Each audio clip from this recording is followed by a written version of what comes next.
बिस्मिल्लाहिर्रहमानिर्रहीम। अस्सलाम वालेकुम। तारीख़ और शहरियत 7वीं जमात के लिए सबक नंबर 6, मुग़लों से लड़ाई। अब तक हमने देखा कि किस तरह शिवाजी महाराज आदिल शाह से कामयाब मुकाबला करते आए और उन्होंने मुग़लों से लड़ाई, उनकी लड़ाई जो है मुग़लों से यकीनी थी। शिवाजी महाराज ने इस मुश्किल पर काबू पा लिया। उन्होंने मुग़लों से अपने इलाके दोबारा हासिल कर लिए और फिर अपनी ताजपोशी करवाई, जनूबी भारत की मुहिम संभाली।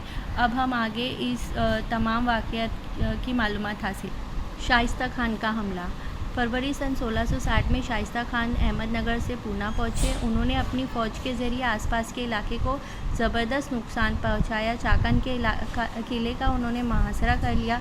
चाकन के किले के किलेदार दार फिरोंगजी नरसाला ने इनकी फ़ौज की ज़बरदस्त मज़ाहमत की, लेकिन आखिरकार शाइस्ता खान ने चाकन का इलाका फ़तेह कर लिया। शिवाजी महाराज का बचपन पूना के जिस लाल किले में गुजरा था, इसी महल में शाइस्ता खान ने डेरा जमाए बैठे गए। यहीं से उन्होंने आसपास के इलाकों से बेपनाह दौलत हासिल की। दो बरस गुजर गए, लेकिन शाइस्ता खान ने लाल महल से हटने का कोई इरादा जाहिर नहीं किया। इसका असर अवाम की क़ुव्वत बर्दाश्त पर पड़ना फितरी था।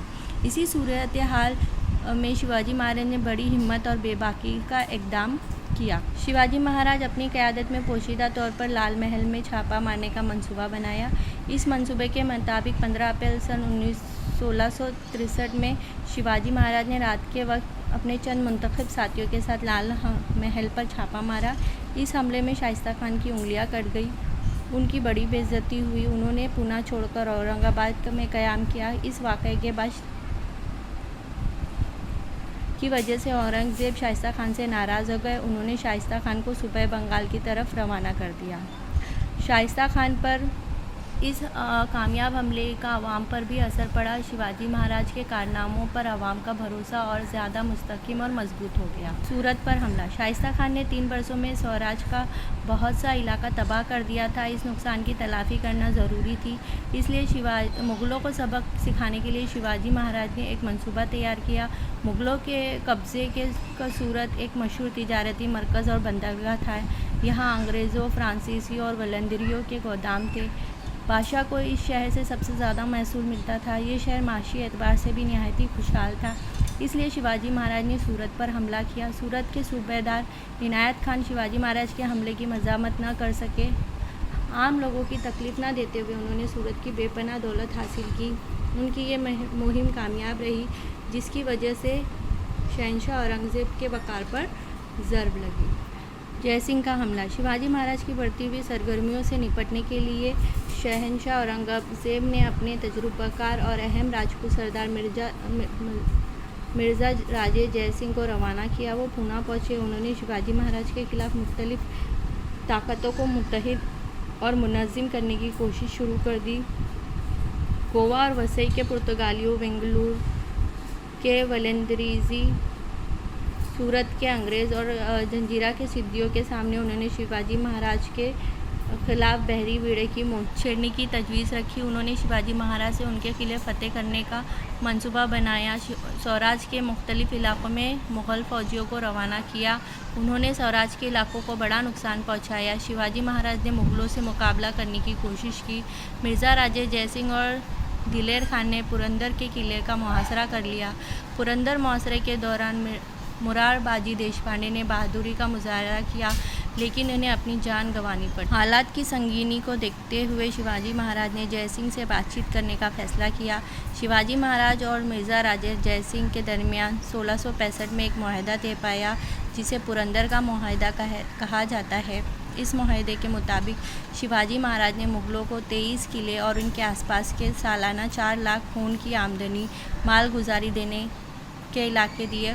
उन्होंने आदिल शाह के ख़िलाफ़ मुग़लों को मदद देने का यकीन भी दिलाया। शहंशाह औरंगज़ेब ने इस मुआहदे को मंजूरी दी। आगरा से रिहाई। पुरंदर के मुआहदे के बाद जयसिंह ने आदिल शाह के ख़िलाफ़ मुहिम शुरू कर दी। शिवाजी महाराज ने इनकी मदद की, लेकिन ये मुहिम कामयाब ना हो सकी। इस वक्त में जयसिंह और शहंशाह औरंगज़ेब ने शिवाजी महाराज को कुछ अरसे के लिए जुनूब की सियासत से दूर रखने की तदबीर सोची। इस ख्याल के तहत जयसिंह शिवाजी महाराज के सामने शहंशाह औरंगज़ेब से मुलाकात के लिए दिल्ली जाने की तजवीज़ रखी। उन्होंने शिवाजी महाराज की हिफाजत की ज़मानत भी दी। तजवीज़ के शिवाजी महाराज आगरा के लिए निकले। उनके साथ राजपुत्र संभाजी और चंद काबिल एतमाद जानिसार साथी भी थे। महाराज आगरा पहुंचे, लेकिन शाही दरबार में शिवाजी महाराज को वो इज्जत नहीं मिली जिसकी वो उम्मीद कर रहे थे। उन्हें अपने गुस्से का इजहार किया, जिसके बाद शहंशाह ने उन्हें नज़रबंद कर दिया।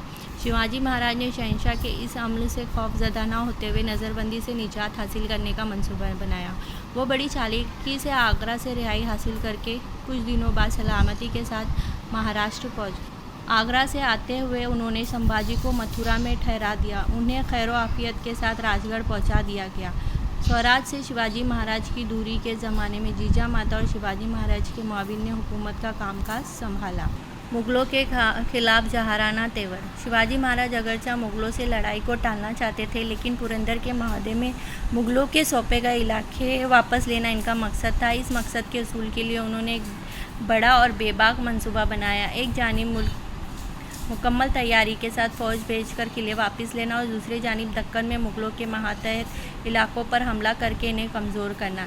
इस मंसूबे के मुताबिक उन्होंने मुग़लों के इलाके अहमदनगर, जुन्नर पर हमले किए। उन्होंने एक के बाद एक सेठगढ़, पुरंदर, लोहगढ़, मावली, करनाला और रोहेड़ा के किले दोबारा हासिल कर। इसके बाद शिवाजी महाराज ने दूसरी मर्तबा सूरत पर हमला किया। वहाँ वापस लौटते हुए रास्ते में नासिक ज़िले के विनी वंडोरी के मुकाम पर मुग़लों ने बड़ी लड़ाई हुई।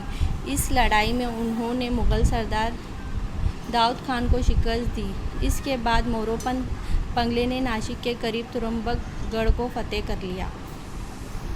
इस तरह शिवाजी महाराज को मुग़लों के खिलाफ हमले के मंसूबे में कामयाबी मिलती चली गई। मुग़लों के खिलाफ मुहिम में तानाजी मालसुरे, मोरोपंत पंगले और प्रताप राव गुज्जर वगैरह सरदारों ने शानदार कारकर्दगी का मुजाहरा किया। तारिक नोज कृष्णा जी अंत सभासद ने इस मुहिम के तज़किरा इन अल्फाजों में किया: 4 महीनों में 27 किले फतेह कर लिए, बड़ी शोहरत हासिल